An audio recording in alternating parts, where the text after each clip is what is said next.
eu louvarei. Ele é exaltado, para sempre exaltado o seu nome. Louvarei.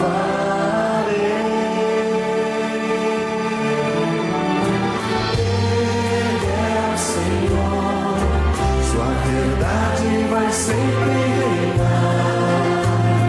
Terra e céus glorificam seu santo nome. Ele é exaltado, o Rei é exaltado nos céus. Ele é exaltado, o Rei é exaltado nos céus. Eu louvarei. Ele é exaltado, para sempre exaltado o seu nome. Louvarei.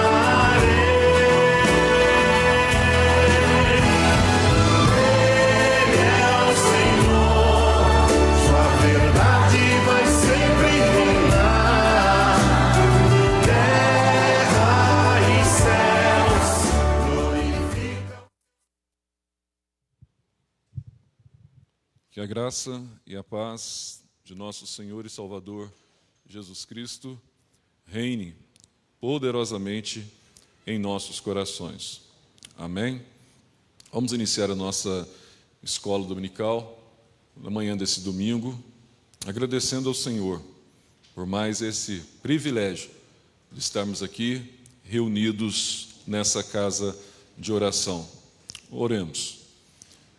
Deus eterno e bendito, graças te damos, Senhor, por mais essa oportunidade de aqui estarmos nessa casa de oração, para aprendermos mais da sua palavra, e que ela, Deus, seja sempre permanente em nossas mentes e corações, segundo, ó Deus, o seu conselho soberano, segundo, ó Pai, a sua determinação e graça para conosco. Obrigado, Senhor, por cada irmão que está nos assistindo nesse momento. Obrigado, Senhor, por cada irmão que aqui está nessa manhã, e guia-nos, Senhor, através do conhecimento da sua verdade expressa nas Escrituras. Perdoa, Senhor, as nossas faltas e os nossos pecados. É a nossa oração de gratidão por amor do Teu Filho, Jesus Cristo, nosso Senhor e Salvador. Amém. Convido a igreja a abrirem suas Bíblias no Salmo de número 90. Salmo de número 90, um salmo bastante conhecido dos irmãos. Eu vou estar lendo os versos ímpares e os irmãos, juntamente com o pessoal do louvor, vai estar lendo os versos pares. Nós vamos estar lendo todo o Salmo de número 90. Aí ele diz assim, o salmista: Senhor, Tu tens sido o nosso refúgio de geração em geração. Antes que os montes nascessem e se formassem a terra e o mundo, de eternidade a eternidade, Tu és Deus. Tu reduzes o homem ao pó e dizes: tornai filhos dos homens. Pois 1000 anos aos Teus olhos são como o dia de ontem que se foi e como a vigília da noite.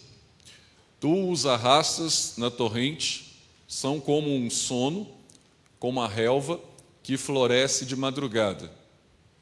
De madrugada viceja e floresce, à tarde murcha e seca. Pois somos consumidos pela Tua ira e pelo Teu furor conturbados. Diante de Ti Puseste as nossas iniquidades, e sob a luz do Teu rosto os nossos pecados ocultos.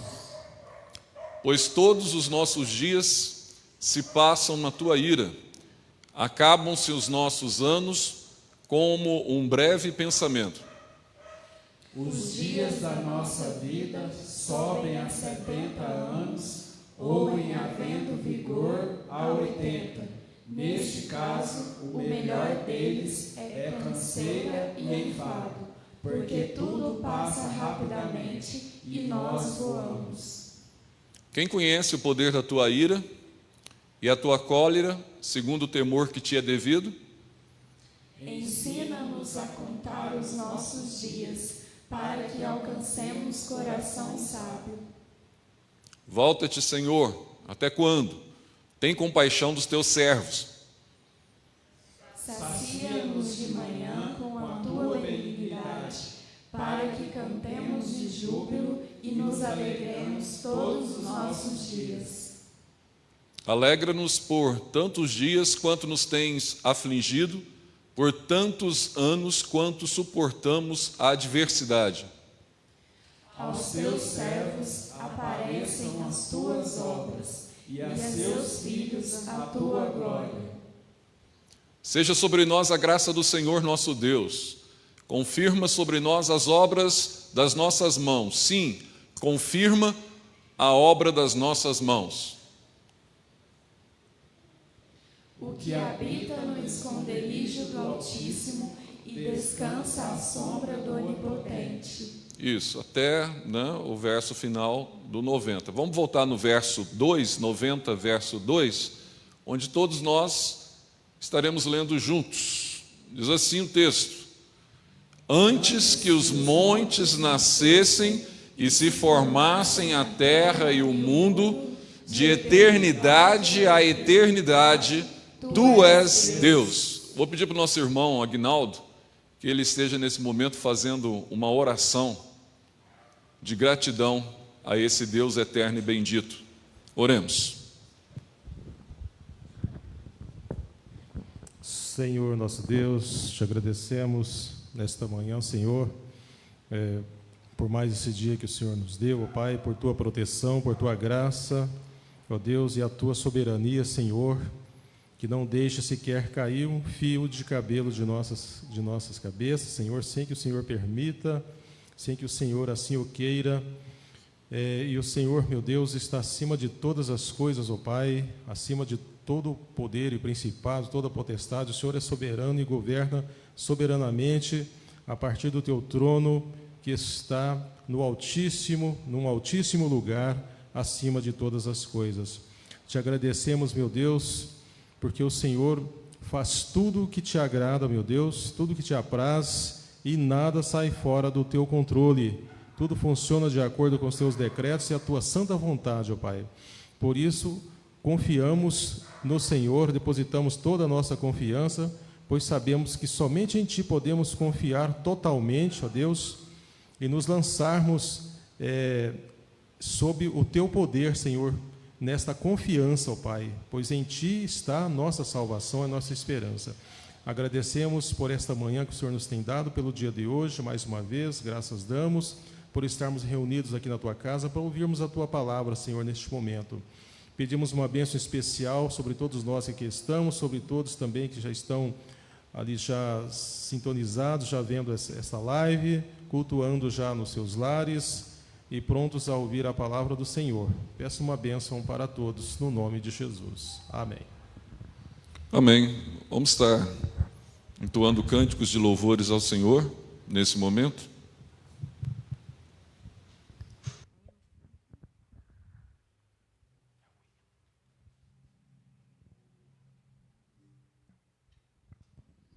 Bom dia, irmãos. Se você tem o seu inário aí, abra no hino número 13, Contemplação ao Nosso Deus.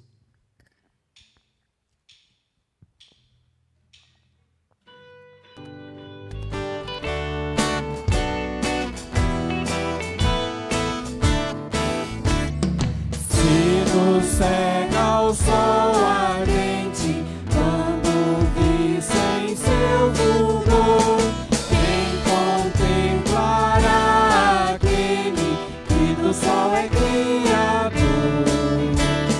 Patriarcas não puderam o seu rosto contemplar, nem Adão chegou a vê-lo antes mesmo de pecar.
dia, irmãos, mais uma vez. Que a graça, a paz e a misericórdia do nosso Deus alcance cada um de vocês nos lugares mais remotos da face da terra. Que Deus possa estar derramando bênçãos e misericórdia na vida de cada um, cuidando de todos os seus filhos, que é isso que Ele faz todos os dias.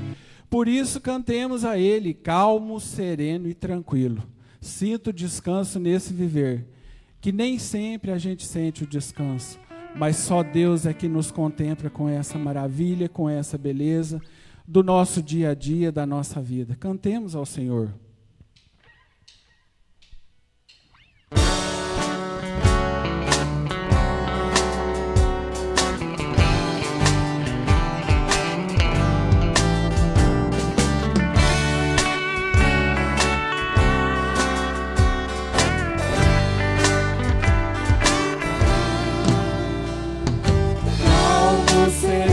Tranquilo, sinto descanso neste viver.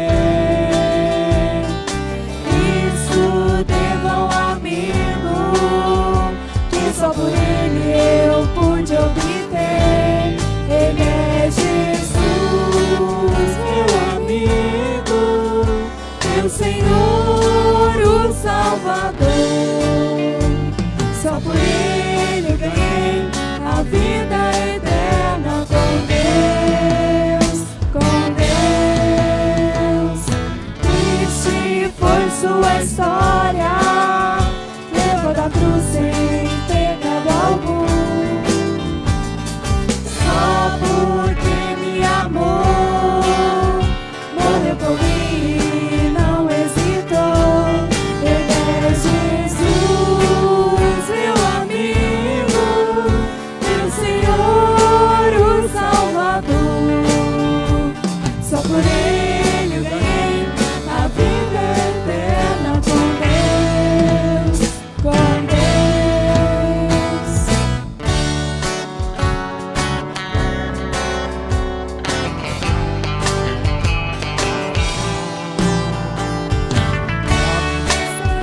Tranquilo, sinto descanso neste viver. Isso devo ao amigo que só por ele eu pude obter. Ele é Jesus, meu amigo, meu Senhor, o Salvador. Só por ele eu ganhei a vida eterna com Deus, com Deus. Triste foi sua história, levada à cruz sem pecado algum. Só porque me amou, morreu por mim e não hesitou. Ele é Jesus, meu amigo, meu Senhor, o Salvador. Só por ele eu ganhei a vida eterna com Deus, com Deus, com Deus.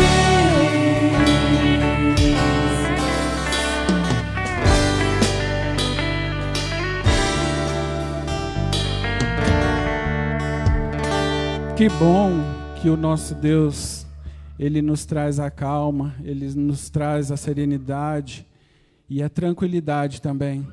Por isso, nós cremos e temos a verdadeira certeza de que Deus nos ama. Por isso, cantemos ao nosso Deus.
Sim, pobre pecador, Deus me ama.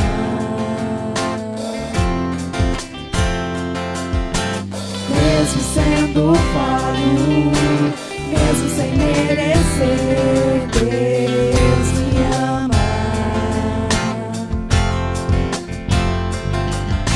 Se eu sou forte, se eu estou de pé, Deus me ama. Se eu estou fraco, se eu estou caído, Ele não deixa de me amar. Sem o seu amor, sem o seu perdão, o que seria de mim? Deus me amou tanto que entregou seu filho para morrer em meu lugar. Deus me ama, e seu amor é tão grande e incondicional. Deus me ama, Ele está sempre de braços abertos pra mim. Deus me ama, e seu amor é tão grande e incondicional. Deus me ama, e Ele está sempre de braços abertos pra mim.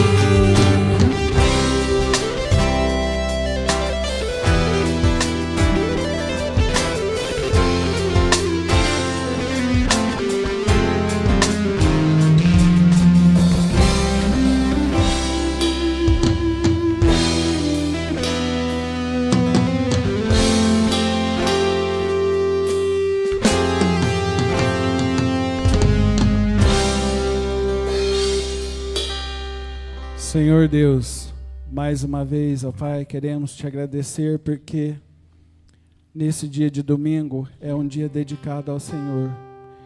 E o Senhor tem cuidado de nós durante toda a semana, durante todos os dias de nossas vidas, ó Pai, pelas circunstâncias que nós temos passado, ó Deus, mas firmes na sua mão, firmados no Senhor Jesus, que é a luz do mundo, o Criador de tudo. Por isso nós confiamos nossas vidas em Tuas mãos, ó Pai, para que o Senhor cuide de nós e nos use, ó Pai, conforme o Teu querer e a Tua vontade nas Suas obras. Senhor Jesus, aqui estamos prontos para isso.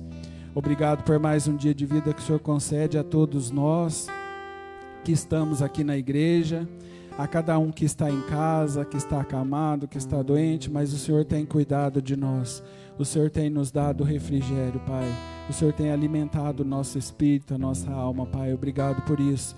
Seja com o pregador da Tua palavra agora, ó Deus, que vai trazer a Sua mensagem, que Ele fala, ó Pai, através do Senhor, o que o Senhor tem para falar a todo o Seu povo espalhado aqui, ó Deus, nessa cidade de Alfenas. É o que nós te agradecemos no nome precioso do nosso Senhor e Salvador, Jesus Cristo, hoje e sempre. Amém. Amém. Graças a Deus. Amados, peço que a igreja abra sua Bíblia, o texto de Jó, 42. Nós vamos ler aqui o verso 2 e o verso 5. Jó 42, verso 2 e o verso 5. Em continuidade ao estudo que nós começamos no domingo anterior, falando sobre a providência e sobre a soberania de Deus. E mais do que isso hoje, confirmando tudo aquilo que nós falamos anteriormente, nós vamos falar sobre o governo soberano de Deus. Então nós vamos ter a oportunidade de estar compartilhando, à luz da Bíblia, qual é a posição bíblica sobre o Deus a quem servimos. Então vamos dar uma olhadinha no texto de Jó, 42, verso 2, e em seguida o verso 5. Jó, ele chega a essa conclusão. No seu livro, ele chega a essas palavras que refletem perfeitamente a soberania de Deus. Ele diz assim: bem sei que tudo podes, e nenhum dos teus planos pode ser frustrado.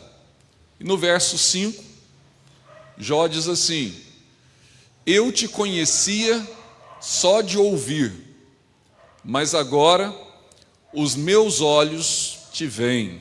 Vamos orar?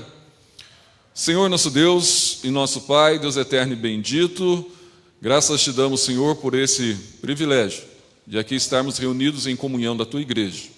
E agora, Senhor, nós pedimos a iluminação do Teu Espírito para falarmos, ó Deus, escondidos atrás da cruz de nosso Senhor, reconhecendo, ó Deus, a Sua soberania, a Sua grandeza em nossas vidas. Obrigado, Senhor, por essa oportunidade. É a nossa oração de gratidão, com perdão dos nossos pecados, em nome do Teu Filho, Jesus Cristo, hoje e sempre. Amém. Amados, na semana passada nós começamos a falar com a amada igreja sobre a soberania de Deus, e o primeiro texto que nós usamos foi o texto de Isaías. Os irmãos lembram-se, o texto de Isaías 46, em que Deus é colocado como o Senhor da história. Deus é colocado como aquele que anuncia os eventos futuros, Deus é colocado como aquele que fará toda a sua vontade, independente da nossa vontade. E, por extensão agora, com relação a esse tema do governo soberano de Deus, nós estamos aqui diante de um ser humano que sofreu muito desse lado da eternidade, que foi Jó.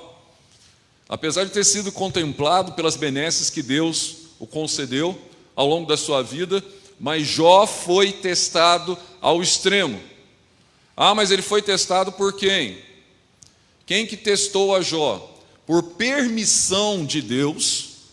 Por permissão de Deus. E o Agnaldo falou agora há pouco na sua oração, um detalhe que a gente vai também abordar essas questões com relação à soberania nessa manhã, que Deus é um Deus que, ao governar, que ao exercer a sua capacidade de providência, Deus é um Deus que decreta. E o Agnaldo falou dos decretos de Deus. E nós vamos falar um pouco também sobre essa questão dos decretos de Deus.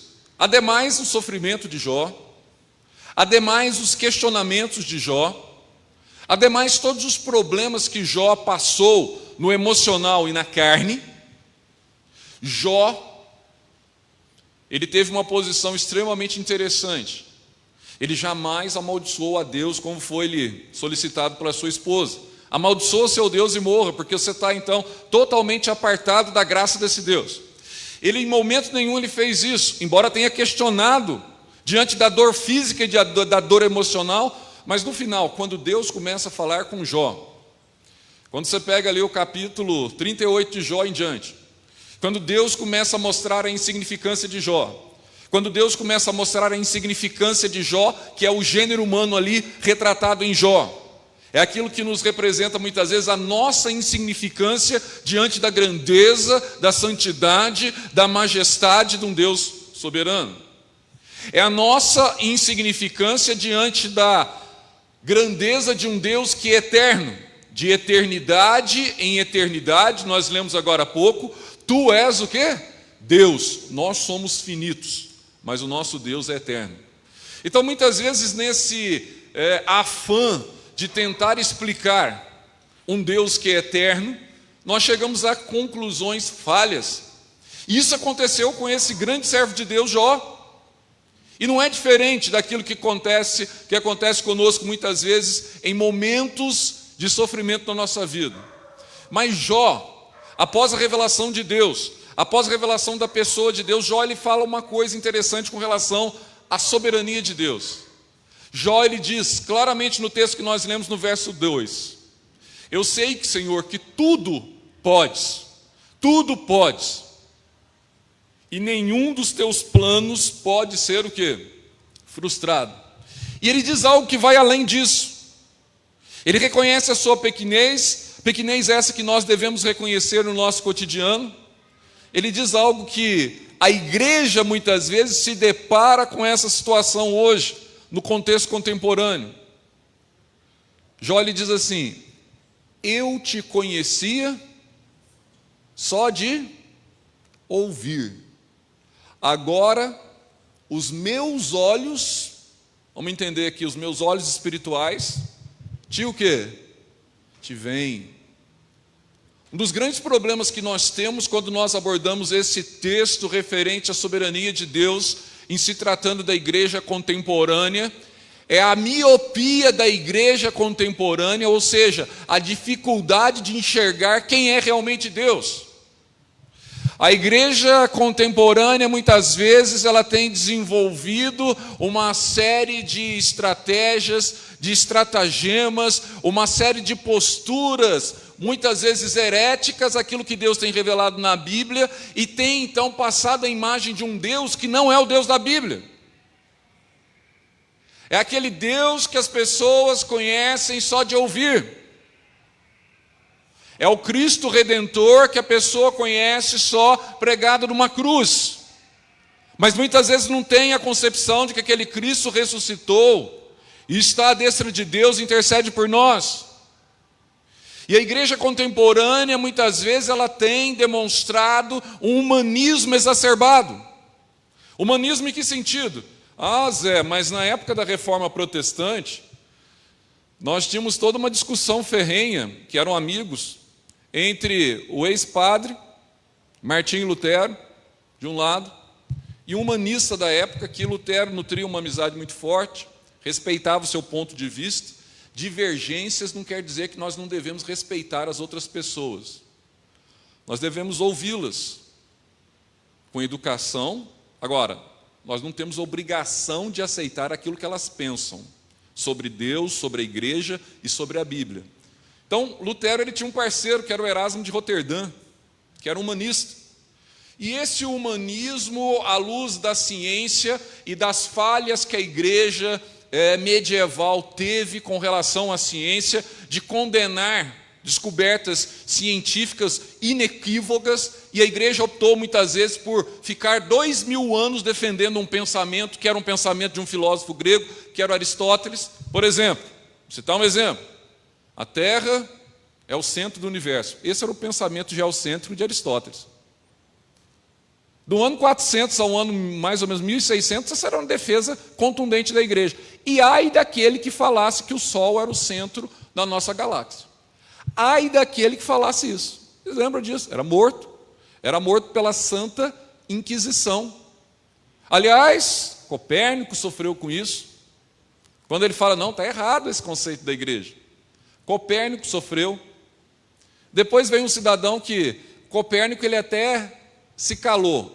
Galileu, a princípio, também se calou. Depois veio um cidadão, Giordano Bruno, Neemias. Ele diz assim, eu não concordo mesmo não, vocês estão errados. Sabe o que a igreja fez com ele? Queimou ele na fogueira. Porque ele estava a favor da verdade. Mas aí vem, então, abre-se as cortinas do século XVIII.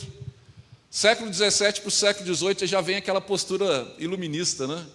Aí a ciência, e causa-se então uma cisão entre religião e ciência naquela época, e as pessoas então começam a ter uma determinada liberdade que nunca, devido à igreja, não tinha presenciado, e as pessoas começam então num humanismo exacerbado, onde coloca o homem no centro do universo. E muitos começam a questionar a divindade, começam a questionar a defesa de Deus. Se você pega então nesse período da história e vê os grandes filósofos da época, a maioria são o quê? São ateus. Questionam. E essa visão humanista de Deus, muitas vezes, das necessidades humanas, traz, como nós vimos na semana passada, algumas teologias modernas, como o teísmo aberto, que nós falamos com os irmãos na semana passada. Duas teologias que caminham juntas, teísmo aberto e a teologia do processo, que nós chamamos. Só recordando aqui rapidamente. O teísmo aberto, que aqui no Brasil, ele foi muito difundido com outro nome, que é a teologia relacional. Nos Estados Unidos, versão ou tradução livre, a gente pode chamar de teísmo do livre-arbítrio. Isso é o teísmo aberto. Ou seja, o que eles pregam? Eles pregam o extremo oposto da fé reformada, que Deus é soberano, que nós pregamos, que Deus domina e reina sobre tudo e sobre todos, ele já vem com o conceito de Deus de forma diferente. Deus está limitado ao exercício da liberdade de escolha humana, ao livre-arbítrio humano. Então, nesse conceito de teísmo aberto, que paulatinamente tem entrado nas igrejas cristãs, em pessoas que só ouvem a Deus e conhecem a Deus de ouvir, mas não conhecem a Deus com os olhos espirituais, analisando aqui a Bíblia, são míopes ainda. E muitas pessoas têm achado isso bonito. Ah, Zé, mas o homem é o centro. Então Deus, ele é um vassalo do homem, e o homem é o soberano sobre Deus. Esse é o grande problema, a inversão dos valores. Então a igreja muitas vezes tem abraçado esse tipo de teologia, inclusive aqui no Brasil, em que o livre-arbítrio extremo pregado por essas denominações tentam diminuir a soberania e o ser de Deus. Tanto que eles dizem o seguinte: Deus não é mais o Senhor da história. O que eles dizem? A história está sendo escrita e Deus depende daquilo que o Aguinaldo faz, daquilo que o Ricardo faz, daquilo que o Donizete faz, que a dona Marilza e a Renata fazem. Para quê? Para ele escrever a história. Deus pode ser surpreendido. E mais do que isso, junto com essa teologia, tem entrado na igreja a teologia do processo. O que é a teologia do processo? A teologia do processo, ela limita a Deus ao nosso espaço cronológico, ao nosso tempo cronológico. Não é um Deus eterno, Donizete. Não é um Deus onipresente, onisciente, onipotente, não. É um Deus que caminha junto conosco ao longo da história. Então presta atenção que às vezes você lê, às vezes na internet, acha bonito quando o pessoal fala, alguns pastores falando sobre isso, eles vão dizer assim: não, todos os outros atributos de Deus devem ser questionados. Deus, na verdade, ele é amor. Isso é teologia, o teísmo aberto também defende isso. Deus é só amor. Então, olha só, essa questão dos outros atributos de Deus, justiça, santidade, sabedoria, não é bem assim. A grande essência é que ele é o amor. Você entendeu? Eles falam assim: não, Deus não criou ninguém para colocar no inferno, Aguinaldo. Essa questão do inferno, que o Aguinaldo é expert, tá? Nesse tema sobre o inferno, é assim, Aguinaldo, você sabe até, já vi estudos do Aguinaldo sobre o inferno, que o inferno é uma defesa bíblica, que os irmãos sabem, essas são as penas eternas, a condenação, isso é bíblico. Ah, eu não concordo, aquilo que eu já disse para vocês na aula passada, você pode concordar ou discordar, mas a Bíblia fala sobre o inferno. Ai, meu irmão, eu não concordo com a predestinação, você tem direito de discordar, mas está na Bíblia. Agora, o fato de você concordar ou não discordar, você não vai estudar sobre o tema, se você pensa assim, isso é ignorância espiritual. Então esse pessoal diz assim: não, é um Deus de tanto amor, ele não vai lançar ninguém no inferno, o teísmo aberto disso. Ele diz assim: no máximo que acontece, as pessoas que morrem sem Deus, elas serão então aniquiladas. Mas não tem sentido um Deus de tanto amor fazer com que as pessoas fiquem queimando eternamente no inferno. Então eles têm essa visão de Deus. E essa visão, muitas vezes, da perspectiva humana, essa visão humanista, que coloca o homem com um determinado grau de importância extrema, que coloca o homem que é aquele que decide aquilo que Deus faz, eles dizem assim: Deus não é o Deus da história, Deus não é o Deus que todos os seus planos não podem ser frustrados, não é o Deus de Jó. Eles dizem assim: olha, Deus tem um plano A, Ricardo, mas se caso o plano A de Deus falhar, Deus coloca em ação o quê? Plano B. Então Deus, ele constantemente está mudando de plano. Deus, ele é sempre surpreendido. Na teologia do processo, por exemplo, ou no teísmo aberto, Deus não sabia, Aguinaldo, que ia ter o Covid. Deus foi surpreendido pela pandemia. Você está entendendo? Deus, ele foi surpreendido. E agora Deus está lidando com o problema, tentando lidar com... Esse é o Deus que não é o Deus da Bíblia. Agora, que Deus que você crê? Que Deus que foi apresentado a vocês? Eu confesso aos irmãos que eu, ao longo de 37 anos de estudo da Bíblia, me converti cedo, em 84, 37 anos de estudo da palavra, eu pude ter algumas visões acerca da teologia.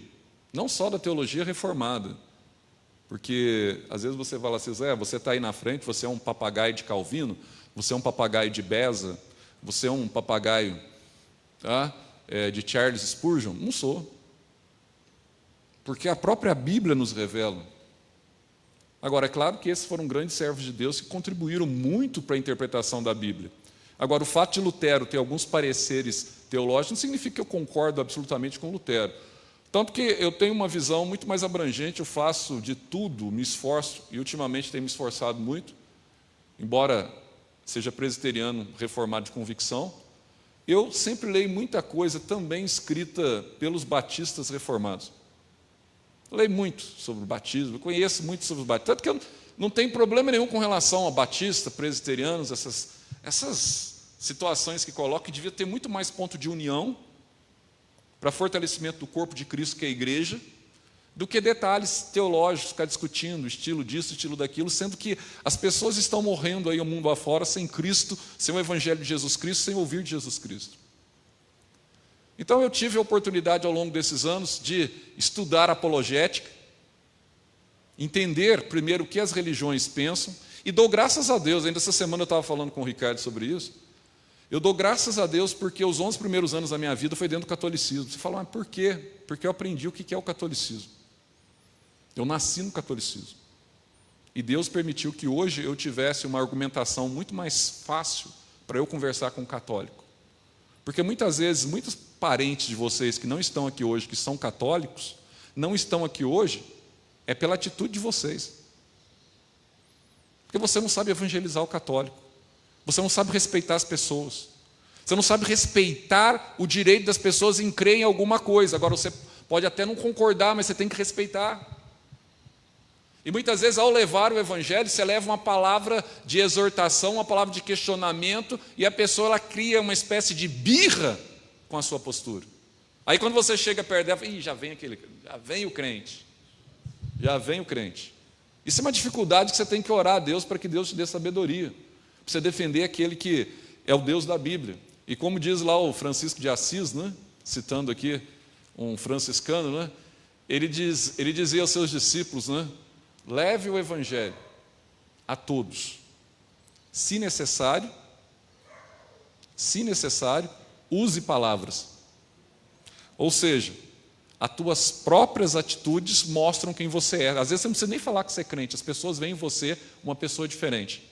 Agora, o mais difícil na igreja hoje é você se deparar com pessoas, Donizete, que dizem que são crentes, mas as atitudes não refletem isso. Eu sou lá da igreja, eu estou lá no culto, eu estou lá assistindo a pregação do irmão. Você vê a pessoa na rua, ou você vê as atitudes da pessoa. Hoje as pessoas estão muito nas mídias sociais, aquilo que as pessoas colocam, etc. não refletem a santidade que a pessoa diz ser. Então nós servimos a um Deus soberano. Nós não servimos a um Deus vassalo. Coloca para mim o texto de Colossenses 1,17. Olha só quem é esse Deus. De eternidade em eternidade, diz o salmista, tu és Deus. Olha o texto de Colossenses 1,17. Projeta para mim aí. Colossenses 1,17. Diz assim, guarde bem esse texto, meu irmão. Ele, Deus, Ele é o quê? Ele é antes de todas as coisas. Ou seja, Ele é eterno. Ele é antes de tudo. Ele é antes de todas as coisas. Ele diz algo mais.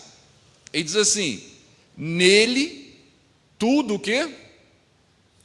Subsiste. Coloca outro texto para mim em Jeremias 32, 27. Então Deus é antes de todas as coisas e nele Deus tudo subsiste. Ele é o Criador, Ele é o sustentador, Ele é eterno. Então presta atenção, como é que um ser limitado como o ser humano, ele pode determinar alguma coisa a Deus? Se Deus é eterno. Jeremias ele diz assim, eis que eu sou o quê? O Senhor. Caixa alta, refere-se ao nome do Senhor. Depois de Isaías a palavra aparece aqui Adonai, que eles subtraíram aí a tradição rabínica, que eles não podiam pronunciar o nome Yahvé. Então eles colocavam Adonai, porque eles tinham medo de pronunciar, não, meu caro judeu, né? Ex-judeu, né? Meu caro Aguinaldo.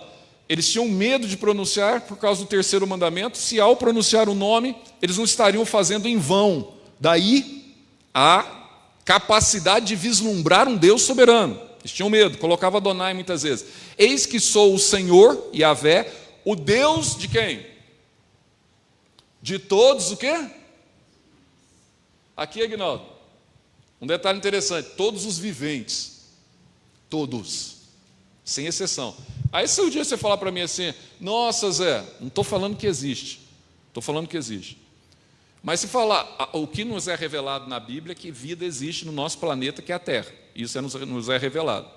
Agora, se um dia o Donizete falar assim, nossa, a NASA descobriu que tem vida em outro planeta, etc. Tal, tem arqueias, tem bactérias, etc. Tal. A arqueia seria a vida unicelular procariótica mais provável de sobreviver, né, em ambientes extremos. Se a NASA descobrir, eu vou mostrar o texto. Ó. O Deus de todos o quê? Os viventes. É o Deus do universo. Tem alguma criatura no universo viva?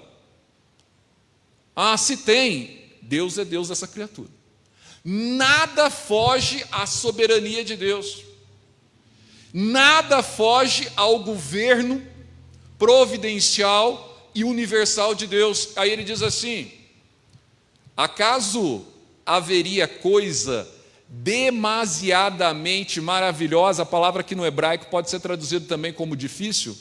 Em algumas versões traz até o texto difícil. Acaso haveria coisa demasiadamente maravilhosa para mim? Será que tem alguma coisa que Deus não possa fazer, Donizete? Dentro das suas atribuições de Deus, de sendo o Pai das luzes, não podendo haver nem sombra, nem variação de mudança, porque aqui entra os ateus, né? Para questionar, Deus não faz isso, não faz aquilo. O que Deus não pode fazer? Muitas vezes. Tem alguma coisa que Deus não pode fazer? O que os irmãos acham? Acho que é claro. Porque nós temos que analisar a essência de Deus. Um Deus que é sabedoria, um Deus que é santidade, um Deus que é justiça, um Deus que é amor. Por exemplo, coloca para mim Tito 1, verso 2. Deus, ele tem algumas coisas que ele não faz de jeito nenhum? Tem. Olha só. Na esperança da vida eterna, que o Deus, presta atenção, ele não pode fazer isso, né, Aguinaldo? Mentira diabólica, não é, Aguinaldo? Olha só, a Bíblia, quando ela fala que Satanás, o que ela diz lá em João 8,44? Vós sois, para os fariseus, Jesus diz, vós sois de vosso pai, que é quem? O diabo. Esse é mentiroso e homicida desde o começo, e jamais se firmou na verdade. A paternidade da mentira é de quem? Do diabo. Então tem algumas coisas que Deus não faz, dentro da sua sabedoria. Por exemplo, na esperança da vida eterna, que o Deus que não pode o quê? Mentir. Tá? Prometeu antes dos tempos o quê? Eternos. Então Deus não mente. Deus não é homem para que minta, como diz lá nós citamos até Números 23, né, na questão de Balaão, e nem filho do homem para que se o quê? Arrependa.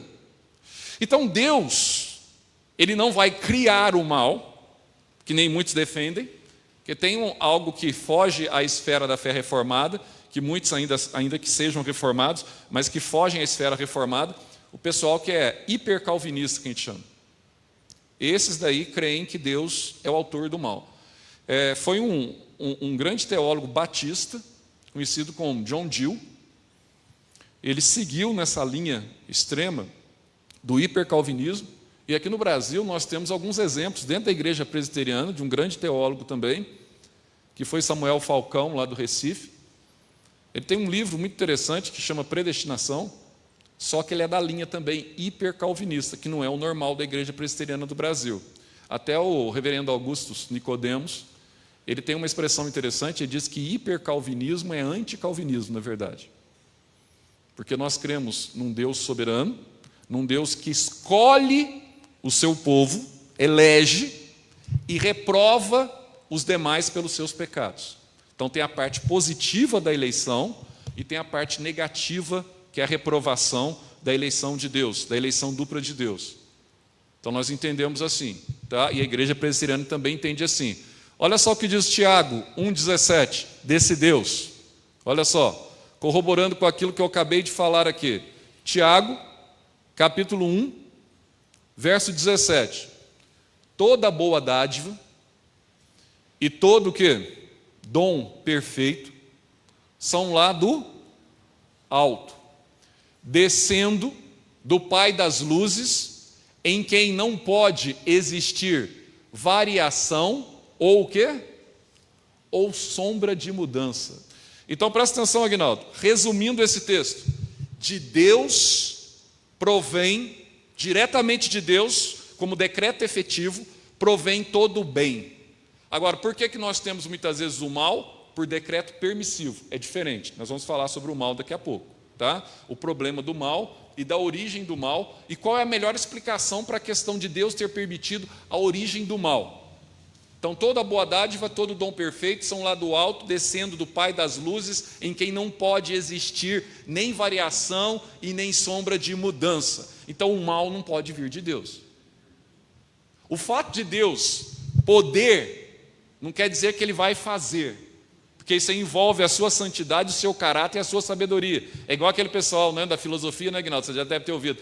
Mas Deus não podia criar uma pedra mais pesada que Ele poderia levantar? Evidente que não, Deus sábio jamais faria isso. Nosso Deus é sabedoria. Por que Ele faria isso? E muitas vezes as pessoas se encantam com essas situações. Agora, outra coisa também que as pessoas confundem.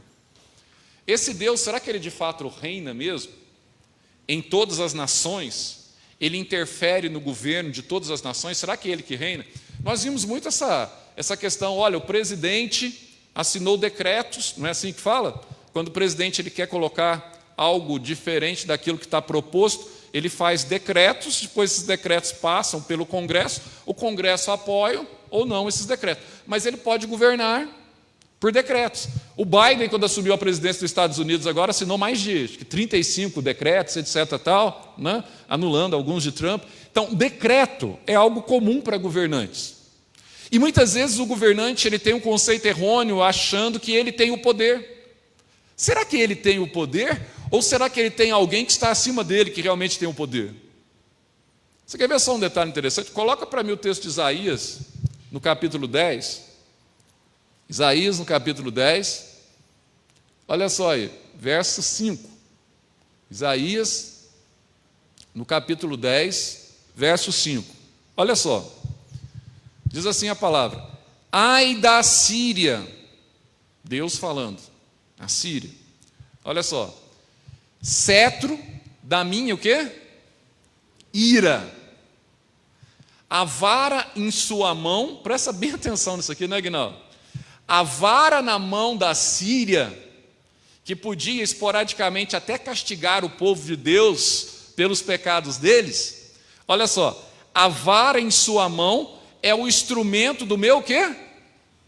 Furor. Coloca para mim o verso 15. Depois você pode até ler Isaías 10 em casa. É interessante você ler esse texto dentro dessa perspectiva da soberania de Deus. 10, no verso 15. Isaías 10, verso 15. Aí diz assim, ó, presta bem atenção, não esqueçam disso. Porventura, gloriar-se-á o machado contra o que corta com ele? Ou presumirá a serra contra o que a maneja? Seria isso como se a vara brandisse os que se levantam, ou o bastão levantasse a quem não é o quê? Pau. Presta atenção. Quem é o machado, Aguinaldo? Na história aqui que está cortando. Quem que é o machado que está cortando? Um instrumento. Quem que é a ferramenta que Deus está usando para punir aqui? A Síria. Então presta atenção, o machado, Donizete, é a nação da Síria, que Deus depois vai fazer o quê? Volta no verso 5. Agora, se você perguntasse aqui, Neemias, para o rei da Síria, quando ele estava então tendo certas vitórias, exercendo juízo sobre a nação de Israel, o que o rei da Síria poderia dizer a você? Falaria assim, não, eu estou exercendo o meu livre-arbítrio, Eu estou punindo esse povo que diz que serve um Deus todo-poderoso. Essa não seria a visão do rei da Síria, Donizete? Ele não ia pensar assim, não, eu que sou forte aqui. A visão humanista. Mas na verdade a Bíblia está mostrando o seguinte: você não é nada. Você não é nada. Aliás, Deus ele fala: ai da Síria, cedro da minha o quê? Ira. E Deus fala ainda no texto: a vara em sua mão é o quê? É instrumento do meu furor. Vara ou machado. Você é apenas um machado que está sendo utilizado. Mas em última instância, tudo aquilo que vocês estão fazendo é porque eu permito. Eu estou então castigando, ou estou então levando o meu povo a uma situação deplorável porque pecaram contra mim. Você está vendo como é que a perspectiva muda muitas vezes? Humanamente falando, talvez o rei achasse que ele estava exercendo o seu livre-arbítrio. E nós vimos na semana passada, né, Aguinaldo, que livre-arbítrio pode ser um termo jurídico ou pode ser um termo teológico. Quando nós falamos em livre-arbítrio, teologicamente, nós estamos falando da capacidade que uma pessoa pode ser neutra entre pecar e não o quê? Pecar. Isso é o verdadeiro livre-arbítrio da perspectiva espiritual. Agora, se você disser, biblicamente falando, que você não peca, o que diz lá, João? Aquele que diz que não tem pecado é o quê? É mentiroso, você está mentindo. Então, presta atenção, a condição de Adão não é a sua condição, a condição de Adão antes do pecado. Adão, ele tinha uma neutralidade. Qual que era a neutralidade de Adão? Ele podia fazer a escolha para o pecado ou não. A partir do momento que ele não tinha feito a escolha, ele ainda não tinha consumado o ato. Então, olha só, ele foi tentado. Agora, como que ele respondeu a essa tentação? Então, antes, quando ele estava no paraíso perfeito, ele tinha essa liberdade de escolha. Mas mesmo assim, presta atenção, é errado achar que Adão ele tinha um livre-arbítrio extremo. Isso não existia para Adão. Ele tinha uma liberdade condicionada. Tá? Por quê? O nosso Deus, ele não criou criaturas, guarde bem essa expressão, ele não criou criaturas autônomas. O que é isso? Criaturas que podem fazer o que quiser. Não, tem uma consequência. Essa é a grande diferença. Tem uma consequência. O nosso Deus criou criaturas teônomas. O que é isso? Criaturas para serem regidas o quê? Por Deus. Quando você pega o texto lá que a nação de Israel, nós queremos um rei. Não é assim? Vai lá para Samuel e fala para Samuel, nós queremos um rei. Todas as nações têm. Aí Deus fala, então eu não sirvo? Vocês querem um rei? Eu vou dar um rei para vocês. Aí deu Saul. Não foi assim? Agora, presta atenção. Então, na teologia reformada, nós entendemos claramente à luz da Bíblia que nós fomos criados para sermos governados por Deus. Qualquer homem, pode ser o ímpio, o iníquo, aquele que vive sem lei, como aquele que vive com a lei. Nós somos criados para isso. O homem nunca foi autônomo. Tem gente que prega, não, mas Adão podia fazer. Não, ele não podia não, tanto que quando ele errou, ele sofreu as consequências. Ele tomou a iniciativa, Deus colocou diante dele. Agora presta atenção, até as nações, Donizete. Muitas vezes você fala assim, Ciro, o rei da Pérsia, ele foi usado por Deus para levar o povo, tá? Para devolver o povo para Jerusalém. Em alguns momentos o rei da Babilônia para castigar o povo de Deus na Babilônia. Mas foram usados por Deus. Foram usados por Deus. Foram machados, varas na mão de Deus, para fazer aquilo que Deus determinava, segundo o conselho da sua santa e soberana vontade. Outro homem também, né, o nosso amigo Aguinaldo conhece bem esse cara. Daniel capítulo 4, Nabucodonosor. Ele não era o bambambam, Aguinaldo? Ele não era o homem que fazia o que queria? Ele não era o homem que colocou Sadraque, Mesaque, Abidnego na fornalha ardente? E falou assim, então, eu vou colocar vocês aí no fogo. E se esse Deus de vocês é verdadeiro mesmo, ele vai livrar vocês. Aí é interessante a resposta teológica. A resposta teológica de Sadraque, Mesaque, Abidnego. Não é a resposta que muitas igrejas falam hoje, né, Ricardo? Ele vai livrar. Covid não vai pegar em crente. Onde está na Bíblia isso? Foi-me bom passar por aflições, como diz o salmista, para que eu aprendesse o quê? Os teus decretos. Não é assim? O que aconteceu com Sadraque, Mesaque e Abednego? O que aconteceu com eles? Ele olhou para o rei e falou assim, ó, se ele quiser nos livrar, ele pode. Mas se não, rei, fica sabendo que nós vamos para o fogo, nós vamos morrer e Deus não vai ser menor, porque e tudo isso vai acontecer conosco. Certo? Essa é a oposição teológica. Olha só que interessante. Daniel capítulo 4, esse rei, Nabucodonosor, verso 32. Olha só. 4, verso 32. Olha só que Deus fala para esse rei Nabucodonosor. Serás expulso de entre o quê? Os homens, e tua morada será com o quê? Os animais do campo. Na época era o cara mais, desculpa a linguagem acadêmica, mas era o cara mais o quê? Bam que se tinha na terra. Aí diz assim, e tua morada será com os animais do campo, e far-te-ão comer ervas como os bois, e passar-se-ão, aí Daniel, você gosta aí, né? 7 o quê?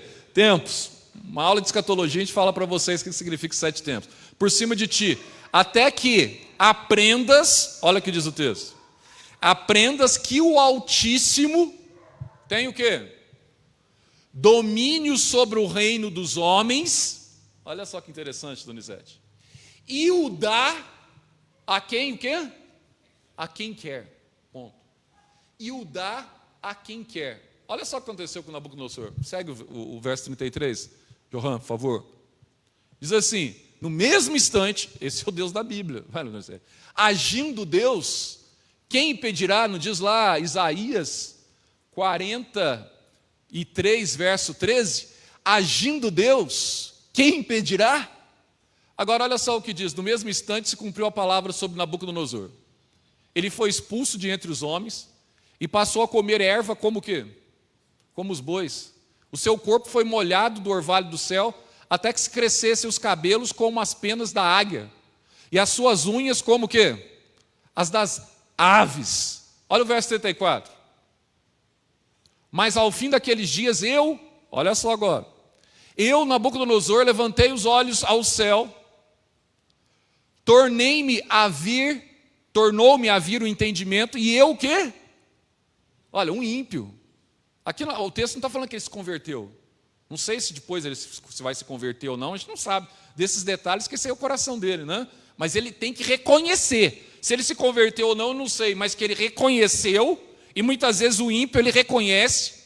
Olha só, eu bendisse ao Altíssimo, eu louvei e glorifiquei, olha só, ao que vive para sempre, de eternidade em eternidade, tu és o quê? Deus, olha só, cujo domínio é o quê? Sempiterno, e cujo reino é de geração em geração. Agora olha o verso 35, a conclusão que ele chega. Ele, Nabucodonosor, ele diz o seguinte, eu era, vamos dizer, na mentalidade dele, eu era o homem mais poderoso aí, Ricardo. Eu era o homem mais poderoso do planeta. Olha a conclusão que ele chega. Todos os moradores da terra são por ele reputados o quê? Em nada, nós somos partículas de pó. Aí diz assim, e segundo o quê? A vontade dos moradores da terra? Segundo a vontade do livre-arbítrio de Nabucodonosor, Aguinaldo? É assim? A Bíblia diz assim, e o próprio Nabucodonosor dizendo, né? A opinião dele. E segundo a sua vontade, ou seja, a vontade de Deus, ele opera com o exército do céu e os moradores da terra. Não há quem lhe possa o quê? Tem alguém, Lina? Tem alguém que possa deter a mão de Deus? Olha só, não há quem lhe possa deter a mão, nem lhe dizer o quê? Que fazes? Coloca o texto de Romanos para mim, Romanos 9. Olha só, não há quem possa fazer isso, porque Deus é um Deus soberano. Verso 20, olha só o que ele diz. Ele diz assim, quem és tu, ó homem, o apóstolo Paulo, para discutires o quê? Com Deus. Aí ele diz assim, o apóstolo Paulo: porventura pode o objeto perguntar a quem o fez, por que me o quê? Fizestes assim? Para aqui nesse texto. Por que me fizeste? Nós temos o que questionar a Deus? Jó questionou durante o livro todo, e no fim ele concluiu que Deus tudo pode, nenhum dos seus planos pode ser o quê? Frustrado. Eu te conhecia só de ouvir, Senhor, agora os meus olhos o quê? Te veem. E com o tempo que nós estamos na igreja, no mínimo que você tem que ter em mente, você fala: olha, eu tenho que ter uma revelação de Deus condizente com o tempo que eu frequento a igreja também. Você tem estudado a Bíblia? Você tem aproveitado muitas vezes o período da pandemia, que você falou: fiquei tanto tempo em casa. Você tem lido a Bíblia? Você tem feito pelo menos uma leitura anual da Bíblia? Eu confesso aos irmãos que eu já li a Bíblia e estou na nova leitura que eu comecei agora comecei em dezembro. Terminei a última em novembro e começo todo dia. Assim, todo dia ou um número de, pelo menos um número, eu faço assim, um número mínimo por semana, que são 15 capítulos. Aí eu comecei em dezembro de novo. Eu já devo ter lido a Bíblia 30 vezes, mais ou menos, tá? Ao longo da minha vida. Então, assim, aí eu vou parar? Não, eu vou continuar lendo, porque eu sempre tenho que aprender da Bíblia. Sempre eu tenho Deus me revela, a Bíblia é uma palavra viva, é a palavra de Deus, é o verbo eterno de Deus, o Logos divino falando ao seu coração. Tá? Aí é o seguinte, até nesse último ano eu li, talvez em menos de um ano, consegui ler, muito por conta também da pandemia, o tempo que você tinha, etc. Tal. Mas normalmente 1 ano e 2 meses, 1 ano e meio no máximo, dá para você começar e terminar a leitura da Bíblia. Eu estou agora em Jó, no capítulo, parei ontem, em Jó, capítulo 15 de Jó. Comecei em dezembro. Dessa vez, eu acho que uma vez que eu li mais rápido a Bíblia foi em 3 meses e meio que eu consegui ler. Mas aí foi um negócio bem violento. Mas se você quer ter entendimento, muitas vezes, ore a Deus e leia a Bíblia. Ore a Deus e leia a Bíblia. Porque você fala assim: eu queria conhecer mais. Você quer conhecer, mas você não lê nada. Você quer que os outros macerem na boca a comidinha para você e coloquem a comida pronta, macerada, e mesmo assim você vem na igreja e dorme na hora que o pregador está pregando. E você muitas vezes é aquele tipo de crente que o cara, ele fica a vida inteira no leite, e ali há necessidade daquilo que nós chamamos de alimento que é, não, alimento sólido. Quando você pega Hebreus no capítulo 5, verso 14, ele fala: há quanto tempo vocês já estão aqui? Vocês eram para estar já no alimento sólido, agora vocês vão ficar em papinha, em leite, igual criancinha? Nós não somos mais, como diz o apóstolo Paulo, Efésios 4,14, nós não somos mais meninos agitados pelo vento, por qualquer ventinho de doutrina. Ai, teísmo aberto agora, como é que eu vou contrapor isso? Não, nós temos a Bíblia, que é a nossa regra de fé e prática. Agora presta atenção no que eu vou te dizer. Então, quem aqui pode discutir com Deus? Como nós lemos no texto, semana passada, de Romanos 11, porque dele e para ele são todas as coisas. Quem conheceu a mente do Senhor para o instruir? Não foi assim que nós lemos? Então, ninguém pode discutir, porque Deus é um Deus soberano. Agora você fala assim: mas espera aí, mas como que o mesmo Deus que diz que a ira dele está sobre a Síria, ele usa a Síria como instrumento para castigar muitas vezes o seu povo? Como que isso pode acontecer? Né? Olha só um detalhe interessante aqui que Deus fala à nação de Israel. Coloca para mim o texto de Deuteronômio, capítulo 30, Deuteronômio, capítulo 30, verso 19. Verso 19. Deuteronômio, capítulo 30, verso 19. Olha o que ele diz aqui. Guarde bem esse texto. Aqui é claro, falando da aliança, mas ele está falando esse texto para a nação de Israel. Ou seja, se fosse contextualizar para os nossos dias, dona Marilza, ele estaria falando esse texto para a igreja hoje. Para a igreja hoje. Aí ele fala assim: os céus e a terra tomam hoje por quê? Por testemunhas contra ti. Que te propus o quê? Deus te propõe. Aí são as escolhas pessoais, aquilo que eu falei na semana passada. Nós não somos marionetes na mão de Deus. Só que as nossas escolhas pesam a favor ou contra nós. nós temos liberdade de escolha, mas nós estamos numa carne pecaminosa. O dia que nós estivermos na presença de Deus, que nós recebermos a glorificação, aí a nossa condição não é mais maculada pelo pecado. Aí ele diz assim: os céus e a terra tomo hoje por testemunhas contra ti, que te propus o quê? A vida e a morte, a bênção e a maldição.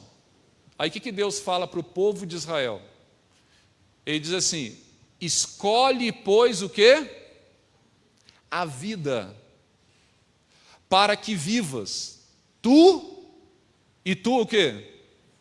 Descendência. Aí eu pergunto para vocês, as nossas ações contam?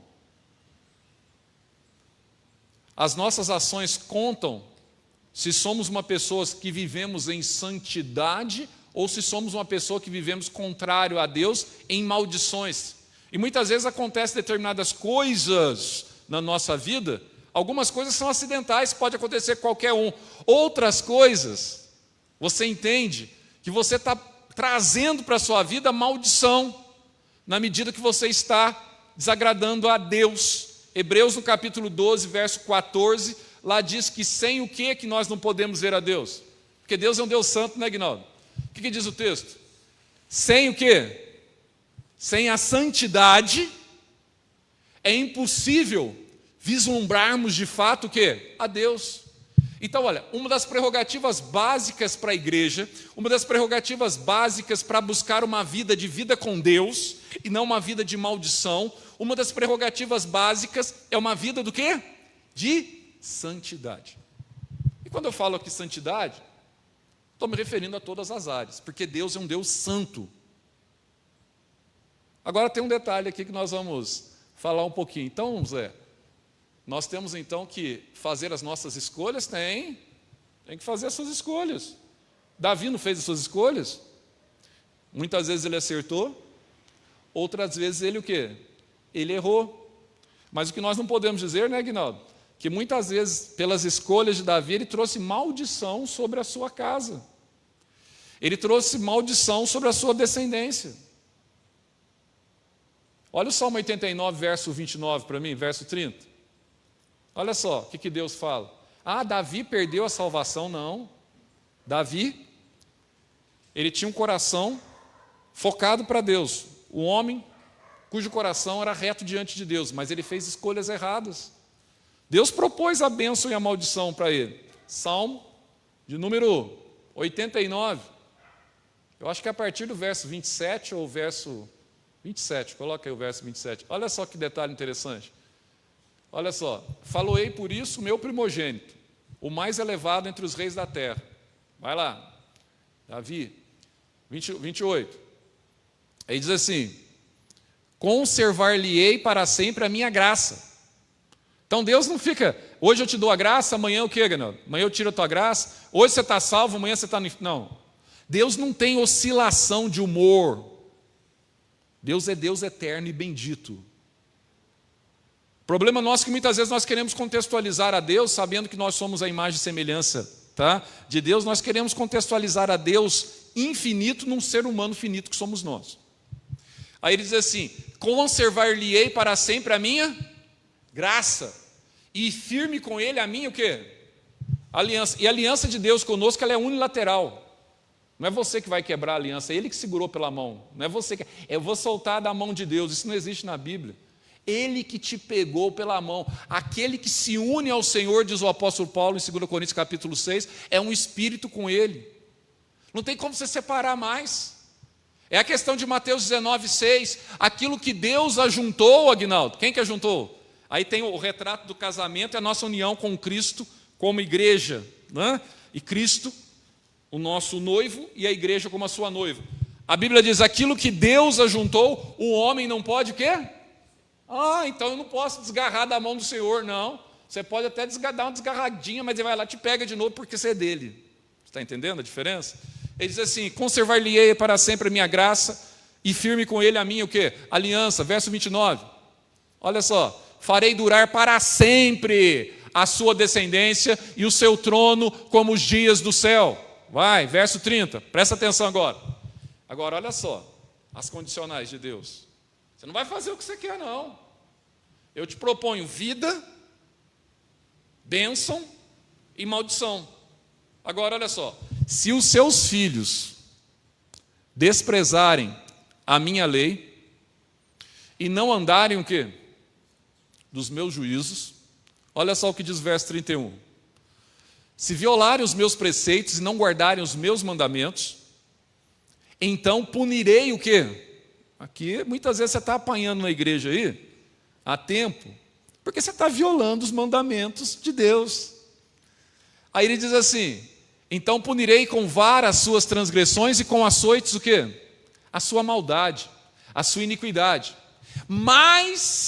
Mas, porém, contudo, entretanto, no entanto, uma adversativa aqui. E essa adversativa muitas vezes nos salva, né, à luz da Bíblia. Mas jamais o quê? É isso aí que diz o texto, não, Marius? Eu vou tirar a salvação dele, o texto diz isso? Aquele que é filho, né? Mas jamais retirarei dele a minha o quê? Bondade. Nem desmentirei a minha o quê? Fidelidade. A aliança de Deus é unilateral. Verso 34. Não violarei a minha aliança. Deus é soberano. Nem modificarei o que os meus lábios o quê? Proferiram. Aí ele diz assim, uma vez jurei por mim o quê? Por mim o quê? Santidade, é aquilo que Deus requer de você. Santidade. Uma vez jurei por mim a santidade. E serei eu falso, Davi? Olha só o que ele diz no verso 36. Até aqui. A sua posteridade durará o quê? Para sempre. E o seu trono como o sol o quê? Perante mim. Esse é o nosso Deus. Oi? Exatamente. A aliança de Deus, né? O pacto de Deus. Agora, meus queridos, olha um detalhe interessante. Nós estamos vendo como que esse Deus ele manda em tudo e em todos. Semana que vem, a gente vai entrar num outro tema interessante acerca de Deus que causa muita polêmica. Tá? Para destruir biblicamente esse teísmo aberto, eu vou citar mais um texto para os irmãos lá em Romanos 9, que vai servir como base da nossa meditação na próxima semana. Romanos 9, para destruir qualquer conceito sobre teísmo aberto. Verso 16. Ou teísmo do livre-arbítrio, né? Que os homens determinam, etc. Tal. Olha o que Paulo escreve aqui em Romanos 9.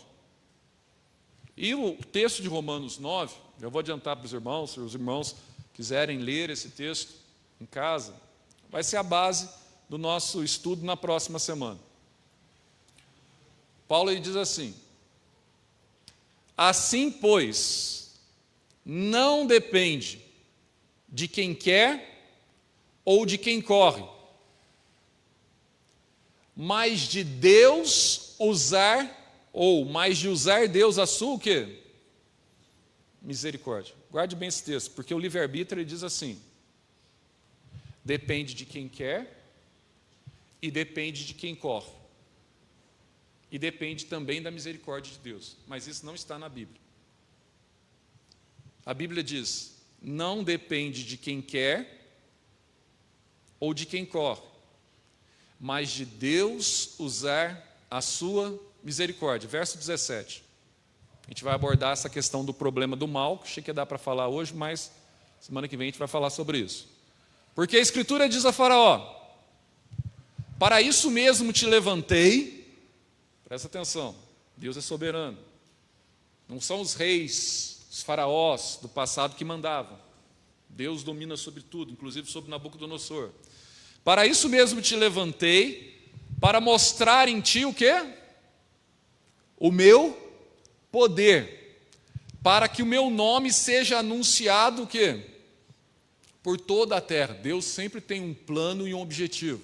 Verso 18, texto difícil, a gente vai tratar desse texto semana que vem, inclusive com relação a essa questão do endurecimento. Diz assim o texto, logo ele tem misericórdia de quem quer E também o quê? Essa expressão que é difícil. Endurece a quem lhe apraz. Ah, é um texto difícil, por isso não vamos apagar ele da Bíblia? Não, é o texto que nós vamos entender o que ele está falando aqui. Por quê? O que motivou Paulo a escrever sobre isso? Não depende de quem quer, de quem corre, mas de Deus usar a sua misericórdia. Volta no verso 11 para mim. Olha só. Que vai ser então a base do nosso estudo na próxima semana. Para a gente entender. Porque tem muitas Bíblias aí, ou tem muitas igrejas aí, que pessoal tipo que incentiva os membros, vamos tirar algumas páginas de Romanos aí para não complicar a nossa vida, né, mano? Paulo escreveu algumas coisas muito difíceis, vamos tirar. Tem muitos pregadores aí que nem quando chega nesses textos aí, eles pulam. Eles pulam. E nós não estamos aqui para pular nada. Nós entendemos que toda a Escritura é inspirada por Deus e apta o quê? Para o ensino, para que o homem de Deus seja perfeitamente habilitado para toda o quê? Boa obra. É toda a Escritura. Não é parte das Escrituras, como muitos têm feito. Então, se não depende de quem quer ou de quem corre, mas na misericórdia de Deus, o teísmo aberto, então, já começa a totalmente cair por terra. Olha só, e ainda não eram os gêmeos, Esaú e Jacó, e ainda não eram gêmeos nascidos, nem tinham praticado o bem ou o mal. Então, não é porque Deus, na sua presciência, achou que eles seriam bonzinhos, não. A Bíblia aqui, Paulo aqui, ele é claro, eles não tinham praticado nem o bem ou o mal. E aqui diz, para que o propósito de Deus quanto à eleição prevalecesse, presta atenção no que ele diz, não por obras. Está vendo? Não é porque você era bonzinho não que ele te elegeu, Donizete, mas pela sua graça. Mas por aquele que chama. Olha só o que diz o texto, verso 12. Já fora dito a ela, o mais velho será servo do mais moço.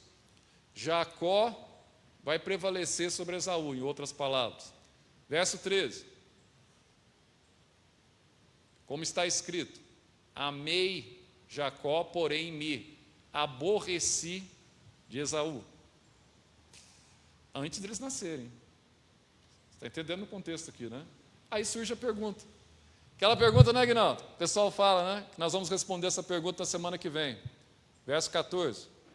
Paulo mesmo levanta o questionamento. Que diremos, pois? Que diremos, pois? Há injustiça da parte de Deus? Antes que ele fosse acusado de blasfêmia, só pela pergunta, ele já responde em seguida, né, Aguinaldo? Aí ele fala assim, de modo que? Nenhum, pelo amor de Deus, eu não falei isso. Mas muita gente não questiona isso hoje na igreja.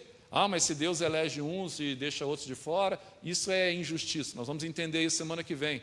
Uma coisa que é justiça, outra coisa é misericórdia e outra coisa é juízo de Deus. São 3 palavrinhas-chave. A eleição não envolve justiça. A eleição de Deus envolve misericórdia para aqueles a quem Deus escolheu e juízo para aqueles que permanecem empedernidos durante a sua vida, negando a Deus. Então, nós vamos ver essas duas vertentes. E olha só aí no verso 15. Ele diz assim, pois ele diz a Moisés, terei misericórdia de quem me aprover ter misericórdia e compadecer-me-ei de quem me aprover ter o quê? Compaixão. Irmãos, esse tema é fácil? Não é. Não é porque muitas vezes nós usamos o nosso humanismo. Nós não reconhecemos a sabedoria de Deus. Porque muitas vezes nós optamos por ouvir a Deus apenas só de se ouvir falar de Deus e não com os olhos espirituais contemplar o ser de Deus. Aquilo que Jó acontece. Acontece com Jó no final da sua vida. Ele começa a ter uma visão totalmente diferente do ser de Deus. Mas vamos deixar essa situação para a semana que vem, onde a gente vai trabalhar com esses temas, para a gente entender como é que um Deus soberano, ele pode eleger as pessoas. A semana que vem eu vou falar sobre os decretos também, E a sequência, que é a discussão, viu, Agnaldo? Na teologia clássica, pós-reforma, eles criaram duas palavrinhas, bastante, assim, o nome bastante exótico, que a gente vai entender. O que é supralapsarianismo e infralapsarianismo? O que é isso, Zé? A palavra no grego supra significa antes de, lapso significa queda. Então, tem aqueles que defendem que Deus nos elegeu, nos escolheu nele antes da fundação do mundo, ele decretou a eleição antes de decretar a permissão para que o homem, então, caísse, a queda de Adão. Agora, tem o outro lado, que é infralapso. Infra significa depois da queda. Esses já defendem, a maioria dos teólogos atuais, não João Calvino. João Calvino era supralapsarianista, Beza também era, mas a maioria dos teólogos atuais, inclusive a nossa confissão de fé, ela é infra, ou seja, Deus ele decretou quem seriam os eleitos e quem seriam os reprovados depois da queda.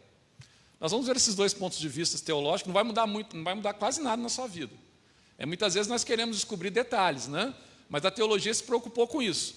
Deus, ele nos elegeu primeiro antes da fundação do mundo, depois determinou criar a humanidade, depois determinou a queda, decretou a queda, depois decretou um Redentor que é Cristo, e depois decretou o Espírito Santo para consolidar a obra de Cristo aqui na igreja. Ou Deus, ele decretou criar a humanidade, decretou criar a queda, e depois ele decretou, então, escolher alguns para a salvação e outros que seriam reprovados pelo seu próprio endurecimento, por rejeitar o Evangelho. Aí sim, depois ele decreta o Redentor, e ele decreta a vinda do Redentor, e depois ele decreta a vinda do Espírito Santo. Isso parece, mas isso dá uma briga na teologia, mas só para vocês entenderem, se alguém um dia perguntar, mas a base do nosso estudo vai ser sobre essa questão da eleição. Agora, a eleição de um Deus soberano sobre indivíduos. Tá? Como que nós entendemos isso à luz da reforma protestante? À luz de Agostinho, nós vamos ter essa oportunidade. Que Deus assim nos ajude, e eu gostaria de ler aqui o texto de Isaías 55, para a gente terminar. Isaías 55, verso 8. Dois textos, para você meditar aí, naquilo que nós falamos nessa manhã. E o verso 11 em seguida. Porque os meus o quê? Vamos ler junto? Porque os meus pensamentos, diz o Senhor, não são o quê? Os vossos pensamentos, nem os vossos caminhos, os meus o quê? Os meus caminhos, diz o Senhor, verso 11. Assim será a palavra que sair da minha boca, diz o Senhor, Todo-Poderoso, Deus Supremo. Não voltará para mim o quê? Não volta. Não tem plano B, como diz o teísmo aberto, não tem plano B. Deus tem um único plano. Não voltará para mim vazia, mas fará o que tudo é feito para a glória de Deus, o que apraz a Deus, não o coração do homem. Qual que é o fim principal do homem? Louvar a Deus e glorificá-lo o quê? Adorar a Deus e glorificá-lo o quê? Para sempre. Gozar a Deus e glorificá-lo para sempre. Não voltará para mim vazia, mas fará tudo o que me apraz e prosperará naquilo para que a designei. Então Deus vai criar meios para que a sua vontade, para que a sua palavra seja consolidada. Verso 6, aí fica a exortação. Verso 6. Buscai o Senhor, e que diz aí? Enquanto se pode o quê? Achar. Invocai-o enquanto está o quê? Perto. Essa é a exortação do capítulo 55, verso 7, para finalizar. Deixe a exortação da graça. Deixe o perverso o seu o quê? Caminho. O iníquo os seus o quê? Pensamentos. Converta-se ao Senhor, que se compadecerá dele, e volte-se para o nosso Deus, porque é rico em perdoar. Vamos colocar em pé e vamos orar ao Senhor nesse instante. Pai onipotente, onipresente, onisciente, Deus soberano, graças te damos, porque nós sabemos que as nossas vidas estão nas suas mãos. Nós sabemos que o Senhor tem cuidado de nós. Nós sabemos que o Senhor opera sobre tudo e sobre todas as coisas, conforme o conselho da sua graça e para o louvor da sua glória, que já propusera antes dos tempos eternos em Cristo Jesus, o nosso Senhor, e habilitou-nos para que assim fôssemos morada santa do Espírito Santo do Senhor em nossos corações. Obrigado, Senhor, porque nós não somos nada. E o Senhor é tudo em nós. Obrigado, Senhor, porque se não fosse o Senhor, nós estaríamos no inferno. Mas pela Tua graça e pela Tua misericórdia, o Senhor abriu as portas do céu para cada um de nós. Obrigado, Senhor, porque independente das circunstâncias adversas, porque passamos desse lado da eternidade, nada nesse mundo será capaz de nos separar do amor de Deus que está em Cristo Jesus. Nada. E agora, ó Deus, diante dessa exortação da sua palavra, buscai ao Senhor enquanto está perto, deixe o perverso o seu caminho, deixe o iníquo, aquele que vive sem lei, as suas atitudes, e busque a Deus, porque Ele é rico em perdoar. Agora, Senhor, eu clamo, se há alguém no nosso meio nessa manhã, que está nessa condição, eu tenho, ó Deus, a convicção, não só através das mídias que estão nos assistindo, mas que está aqui presente na igreja, eu tenho a convicção que ele não ouviu essa palavra nessa manhã por obra do acaso. Nós não cremos no acaso. Nós cremos na providência do Senhor. Senhor, que o Senhor possa estar falando poderosamente a esse coração, também a eles, para que haja, ó Deus, uma disposição de arrependimento diante da Tua santidade. Para que hoje, Senhor, seja o dia do arrependimento dessas pessoas, do reencontro contigo, do retorno à casa do Pai, do compromisso contigo, compromisso para com as escolhas que levam à vida, não para maldições, escolhas de bênçãos, não de maldições. E peço também, ó Deus, àqueles que estão enfermos. Deus, eu te louvo, te dou graças pela vida da minha prima Josiane. Ó Deus, depois de tanta luta, o Senhor, ó Deus, a livrou da morte, daquela UTI, ó Deus, onde ela estava com Covid. Mas a igreja ali, ó Deus, de Poços de Caldas, a igreja presbiteriana independente, outras igrejas, ó Deus, que estavam todos, ó Deus, emanadas, inclusive a nossa igreja, em oração. E o Senhor teve misericórdia da vida dela, ó Deus, e hoje ela está em casa para a glória do Teu nome. Eu oro também, ó Deus, pela vida do nosso irmão pastor Ricardo, que continua ainda hospitalizado, Senhor. Mas nós sabemos, ó Deus, que o Senhor pode, ó Deus, reverter aquela situação, se assim for da sua vontade soberana. Ó Deus, cura o nosso irmão, para que ele tenha, ó Deus, condições ainda no exercício do seu ministério, de levar a Tua palavra, ó Deus, para muitas pessoas que ainda não Te conhecem, ó Pai. Abençoe nossa irmã Sirene também, ó Deus, que tem passado, ó Deus, por esses momentos, ó Deus, de enfermidade. Mas nós sabemos, ó Deus, que o Senhor tem operado na vida da nossa irmã. E já quase com 96 anos, o Senhor tem sustentado a vida da sua serva, ó Deus. E nós Te damos graças por isso, ó Pai, porque nós sabemos que o Senhor jamais desampara os seus. Ó Deus, abençoe aqueles que aqui estão nessa manhã e que têm algum problema também de enfermidade emocional, psicossomática ou física. Ó Deus, eu peço que a Sua providência esteja sobre a vida de cada um, ó Pai. Em nome do teu Filho Jesus Cristo, Rei da Glória, com o perdão dos nossos pecados, é que nós oramos hoje e sempre. Amém, Senhor. Vou estar passando a palavra para o nosso irmão Neemias. Ele vai estar trazendo os avisos, Neemias, e vai finalizar também depois para nós já. Tá? Que Deus os ajude e, se assim permitir, até o próximo domingo. Bom dia, irmãos, graça e paz a todos que estão aqui e aqueles que estão nos acompanhando pelas redes sociais. Que palavra abençoada e que ela possa falar ao teu coração e que te leve a buscar ao Senhor, amém? Irmãos, essa semana de oração, a última semana do mês de fevereiro, a gente vai continuar orando pelos ministérios e departamentos internos da nossa igreja. Então, se você participa de algum ministério, tem se integrado em algum departamento, ore por ele, mas também ore por todos que fazem parte da nossa igreja. Ore, busque a Deus e também se coloque à disposição a servir. Amém? Essa semana nós não temos aniversariantes. A última que fez aniversário foi a nossa irmã Raquel, no dia de ontem. Então, que Deus a abençoe, Raquel.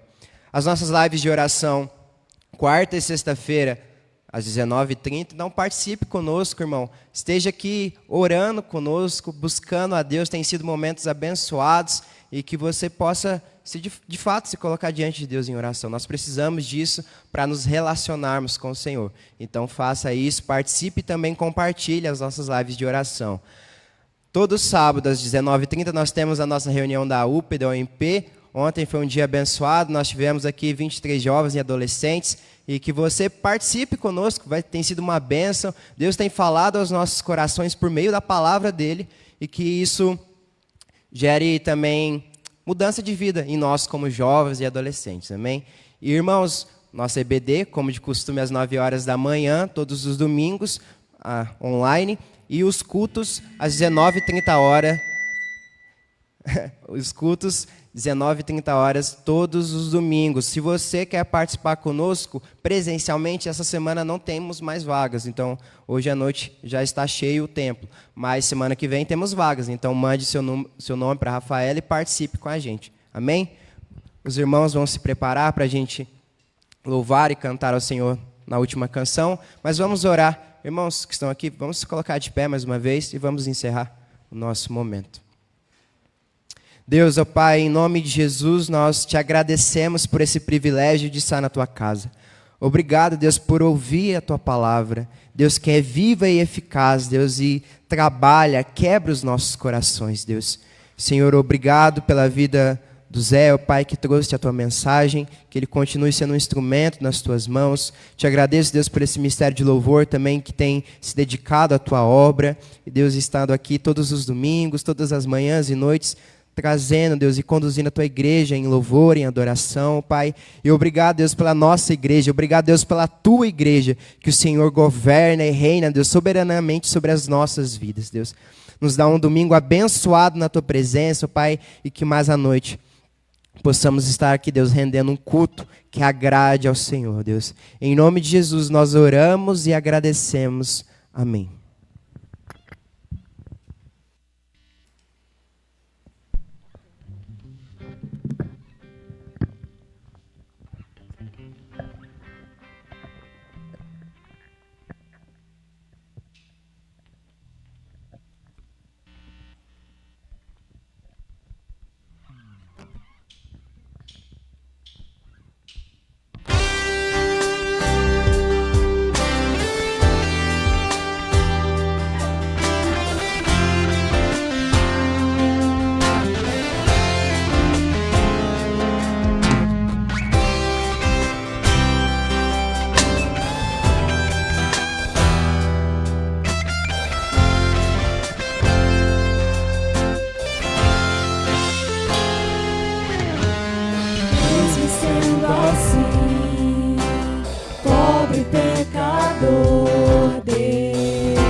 Se eu estou de pé, Deus me ama.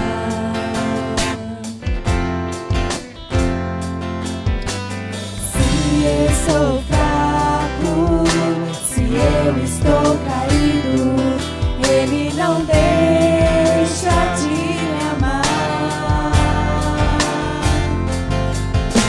Sem seu amor, sem seu perdão, o que seria de mim? Deus me amou tanto que entregou seu filho para morrer em meu lugar.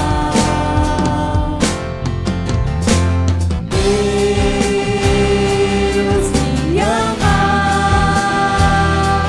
e o seu amor é tão grande e incondicional. Deus me ama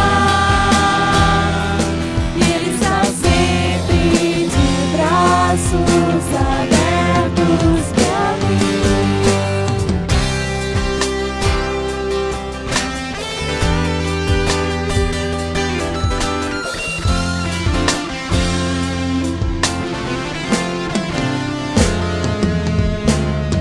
Mesmo sendo assim, pobre pecador, Deus me ama.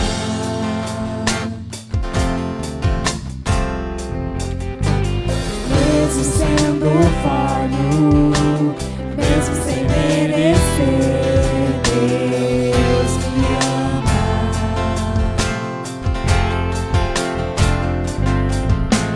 Se eu estou forte, se eu estou de pé, Deus me ama.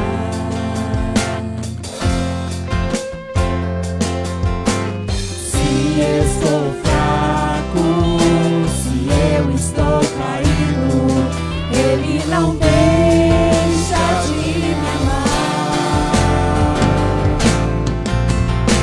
Sem seu amor, sem seu perdão, o que seria